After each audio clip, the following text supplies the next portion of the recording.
Hi my dear friends, आज जो मैं आपके लिए स्टोरी लाई हूँ उसका मैसेज है कर भला हो भला। बहुत पुराने ज़माने की बात है। एक काफ़िला सफ़र कर रहा था। उस ज़माने में सफ़र करना बहुत ही दुश्वार हुआ करता था। कोई शख्स भी तन्हा सफ़र नहीं कर सकता था। इंतज़ार करते थे लोग मिलकर सफ़र करें, काफ़िला बनाकर। फिर ये काफ़िला सफ़र के लिए सामान इकट्ठा करता और इसके बाद सफ़र का आगाज़ होता। आम तौर पर यह सफ़र पैदल ही किया जाता था। मंजिल पर पहुंचने के लिए बहुत अरसा लग जाता था। लोग सफ़र की तकलीफ़ें बर्दाश्त करते, एक दूसरे का सहारा बनते और अपनी मंजिल तक पहुंचते। ये काफ़िला भी कई दिन से सफ़र पर था। मैदान, जंगलात, वीरानों से गुज़रता हुआ ये लोग एक ऐसी जगह पहुँचे जहाँ इनका सफ़र निहायत ही दुश्वार था। बात दरअसल ये थी कि अब इनके आगे बढ़ने के लिए पहाड़ पर बनी हुई एक वीरान अंधेरी सुरंग से गुज़रना था, जहाँ रोशनी का नामो निशान तक ना था। हवा का भी गुज़र बहुत ही कम था, इसलिए उनको सांस लेने में बहुत ही मुश्किल और दुश्वारी हुई जा रही थी। खैर, सब ने अल्लाह अल्लाह करके सुरंग में दाखिल हुए। सुरंग में इतना अंधेरा था कि कुछ दिखाई नहीं दे रहा था। काफ़िले वाले सब अफराद सहमे हुए थे। कुछ आगे बढ़ते हुए इनके पैरों में, जैसे कुछ वो आगे बढ़ते हैं, इनके पैरों में नोकीले कंकड़ चुभने लगते हैं। कंकड़ इतने तेज़ और नोकीले थे कि चलना बहुत ज़्यादा दुश्वार हो रहा था।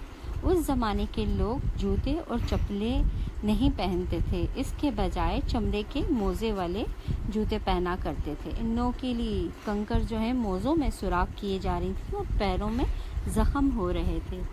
ये लोग बहुत ही हिम्मत और हौसले से आगे बढ़ रहे थे और दुआ कर रहे थे कि ये अंधेरी सुरंग जल्द से जल्द ख़त्म हो। अचानक एक आदमी इनमें से, उसको कुछ ख्याल आता है और वो झुकता है और कंकड़ उठाकर अपने जेब में भरना शुरू कर देता है।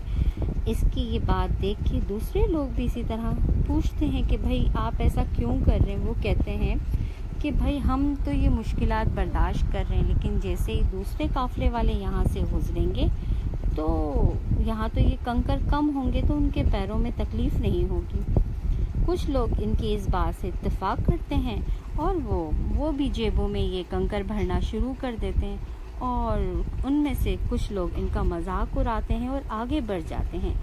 खुदा करके अल्लाह अंधेरे से सुरंग के दुश्वार सफ़र को ख़त्म हो जाता है और बाहर आके सुरंग से बाहर आ जाते हैं। सायेदार दरख्त के नीचे थोड़ी देर सस्ताने के लिए जब वो बैठते हैं, पानी पी के ताज़ो दम हो जाते हैं और अपनी जेबें खाली करने के लिए जैसे ही वो जेबों में हाथ डाल के कंकड़ निकालते हैं तो इनकी खुशी से वो उछल पड़ते हैं। खुशी की इंतहा नहीं रहती उनकी। जनाब, वो जो कंकड़ होते हैं वो कंकड़ नहीं होते, तेज़ रोशनी में खूब चमक धमक इनकी दिखाई दे रही होती है। वो एक अनमोल हीरे होते हैं। सब के सब अल्लाह के इस इनाम पर शुक्र अदा करते हैं और ये मैसेज मिलता है कि कोई भी नेकी छोटी से छोटी होती है, लेकिन उसका इनाम अल्लाह ताला ज़रूर देते हैं। जो लोग सुरंग में मजाक उड़ा रहे थे, अब वो बेहद परेशान और नादर हो रहे होते हैं। सच ही कहते हैं, कर भला तो हो भला।